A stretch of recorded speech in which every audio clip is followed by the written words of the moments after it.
ईरानी ब्रह्मास्त्र ने मचाई तबाही, इजराइल ने देखी नाचती मौत।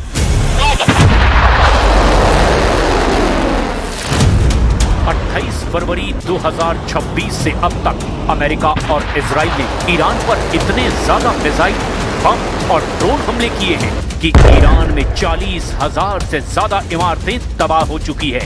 करीब 4 लाख लोग ईरान छोड़कर आसपास के देशों में भाग गए हैं। हैरानी की बात तो ये है कि ईरान के करीब 5,000 सैनिक, कमांडर और टॉप अधिकारी मारे जा चुके हैं। हम आपको दिखाने जा रहे हैं कि इतने प्रचंड हमले और नुकसान झेलने के बावजूद ईरान पूरी ताकत से इजराइल से लेकर खाड़ी देशों तक पर लगातार हमले कर रहा है। साथ ही हम आपको ये भी दिखाने जा रहे हैं कि ईरान के तूफानी हमलों और जंग की जिद ने कैसे ट्रंप के तेवरों को ढीला कर दिया है।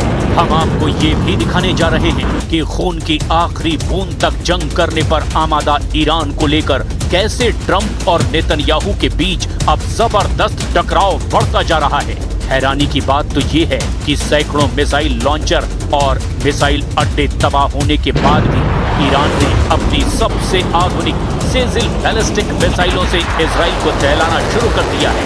या यूं कहें कि ईरानी ब्रह्मास्त्र बैलिस्टिक मिसाइल सेजिल इजराइल के ऊपर ऐसी नाचती मौत साबित हो रही है जिसने तेल अवीव, यरूशलेम और हाइफा में हाहाकार मचा दिया है।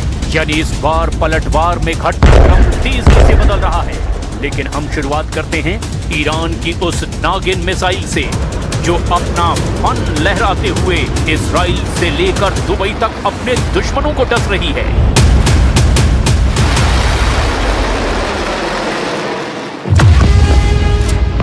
ईरान की 55वीं मिसाइल लहर सेजिल से इजराइल पर हमला।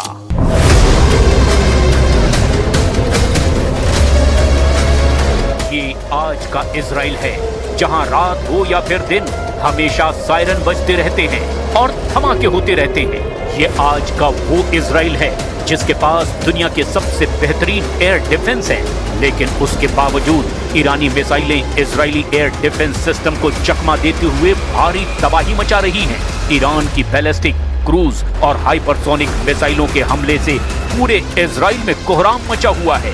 पिछले 24 घंटे में ईरान ने इजराइल पर अपनी सबसे घातक सेजिल मिसाइल से जो हमले किए हैं उससे साफ हो गया है कि इजराइल के एयर डिफेंस सिस्टम सेजिल के सामने फेल साबित हो रहे हैं। देखिए क्यों और कैसे।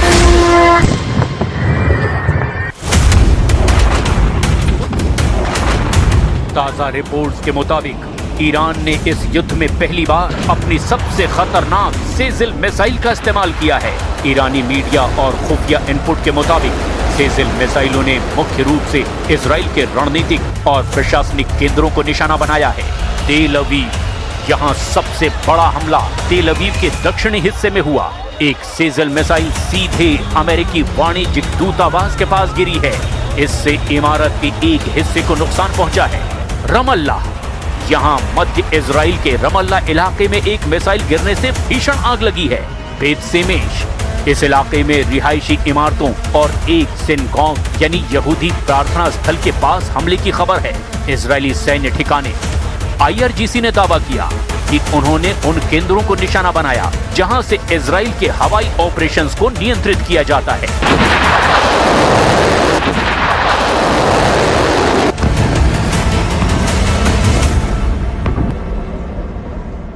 इस वक्त सायरन फिर से बज गई है। रात के दौरान भी बार बार सायरन बज रही थी। आप देख सकते हैं भाग रहे हैं लोग शेल्टर की ओर।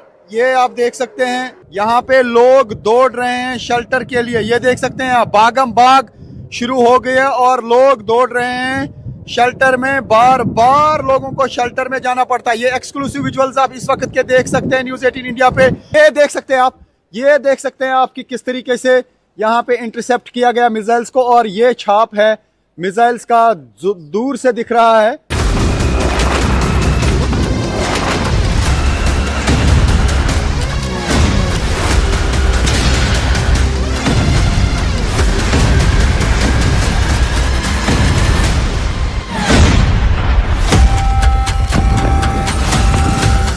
मिनट में डांसिंग सेजिल का तांडव।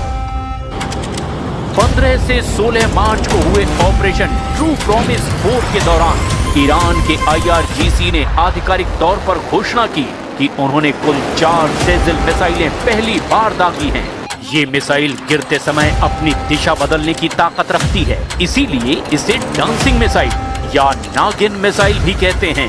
ये मिसाइलें उस बड़ी लहर का हिस्सा थी जिसमें कुल 54 मिसाइलें एक साथ इजराइल के अलग अलग 54 ठिकानों पर दागी गई थी।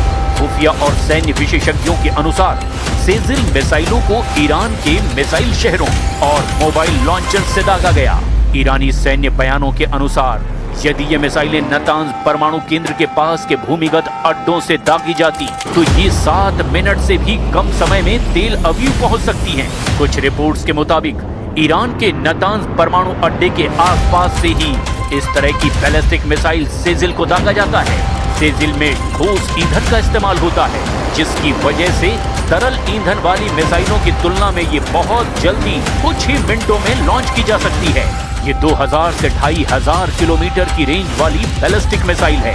इसकी गति मैक 13 प्लस, यानी कि अगर टर्मिनल फेज में इसकी गति की बात करें तो इसकी आखिरी चरण की रफ्तार 17,000 किलोमीटर प्रति घंटा से भी ज्यादा हो जाती है, जिससे रडार और डिफेंस सिस्टम को इसे ट्रैक करना बहुत मुश्किल होता है। इसकी तेज रफ्तार इसे आधुनिक मिसाइल डिफेंस सिस्टम जैसे इजराइल का एरो 3 या फिर अमेरिका के पैट्रियट के लिए एक कठिन चुनौती बना देता है। इसके टारगेट में पूरा इजराइल आता है। तेल अवीव, यरूशलेम और हाइफा पर ये आसानी से हमला कर पा रही है। ईरान की तरफ से जो मिसाइल अटैक किया गया, एक टुकड़ा यहाँ पे गिरा, मैं दिखाने की कोशिश करूंगा।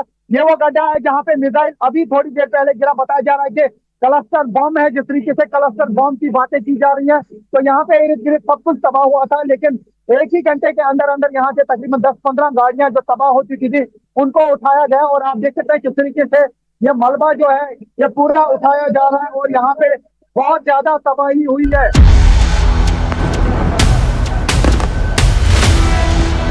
ईरान ने इजराइल के नेगेव और दूसरे प्रमुख शहरों में क्लस्टर मिसाइलों से हमले किए, जो इजरायली रक्षा प्रणाली को भेदने में सफल रहे। एक ही मिसाइल 70 से ज्यादा छोटे बमों को गिराकर 8 से 12 किलोमीटर के दायरे में तबाही मचा रही है। ईरान का ब्रह्मास्त्र मानी जाने वाली खैबर शेकन, सेजिल या आदी 110 ने इजराइल के खुफिया ठिकानों, मोसाद के कार्यालय और वायुसेना के अड्डों को निशाना बनाया है। अब IRGC के प्रवक्ता ने भी दावा कर दिया कि अगर पश्चिम एशिया के देशों से अमेरिकी हमले हुए तो ईरान इन पर हमले और तेज कर देगा।